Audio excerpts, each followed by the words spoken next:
तो उसके सौंदर्य में बहुत बढ़ती हो जाती, क्योंकि प्रतीक्षा उसके स्तृण रहस्य को गहन कर देती।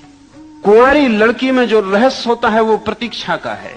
इसलिए सारी दुनिया में जो समझदार कौमें थी उन्होंने तय किया कि कुंवारी लड़की से ही विवाह करना, क्योंकि सच तो यह है कि जो लड़की कुंवारी नहीं है उससे विवाह करने का मतलब है कि आपको स्त्री के रहस्य को जानने का मौका ही नहीं मिलेगा। वो रहस्य पहले ही खंडित हो चुका, वो स्त्री छिछली हो गई। उसने प्रतीक्षा ही नहीं की है इतनी जितनी प्रतीक्षा पर वो भीतर का पूरा रहस्य में फूल खिलता है। इसलिए जिन समाजों ने स्त्री के कुंवारे रहने पर और विवाह पर जोर दिया, उन्होंने पुरुष के कुंवारेपन की बहुत फिक्र नहीं की। उसका कारण है कि पुरुष के कुंवारेपन या ना कुंवारेपन से कोई फर्क नहीं पड़ता है, लेकिन स्त्री के कुंवारेपन से फर्क पड़ता है। कुंवारी स्त्री में एक सौंदर्य है जो विवाह के बाद उसमें खो जाता है।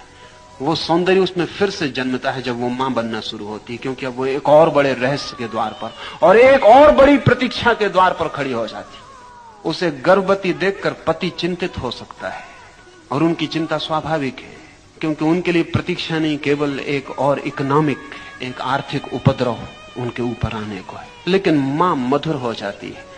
असल में मां का गर्भ जैसे बढ़ने लगता है उसकी आंखों की गहराई बढ़ने लगती है, उसके शरीर में नए कोमल तत्वों का आविर्भाव होता है। गर्भिणी स्त्री का सौंदर्य स्त्रीण रहस्य से बहुत भारी हो जाता है। ये क्या होगा रहस्य? ये पैसिविटी इज द सीक्रेट। अब मां बनने के लिए कुछ उसे करना तो पड़ता नहीं। बेटा उसके पेट में बड़ा होने लगता है, उसे सिर्फ प्रतीक्षा करनी होती, उसे कुछ भी नहीं करना होता।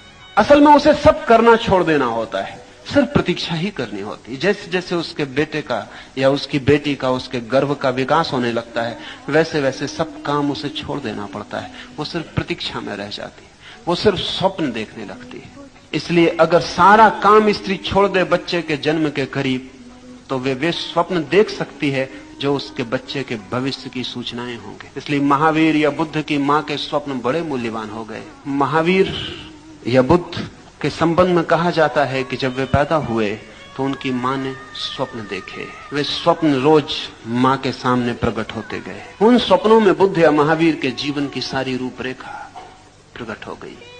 अगर मां सच में ही मां हो और आने वाले भविष्य में जो जन्म लेने वाला प्राण है उसके साथ पूरी पैसिविटी में हो, तो वो अपने बच्चे की जन्म कुंडली खुद ही लिख जा सकती है। किसी पुरोहित, किसी पंडित को दिखाने की जरूरत नहीं।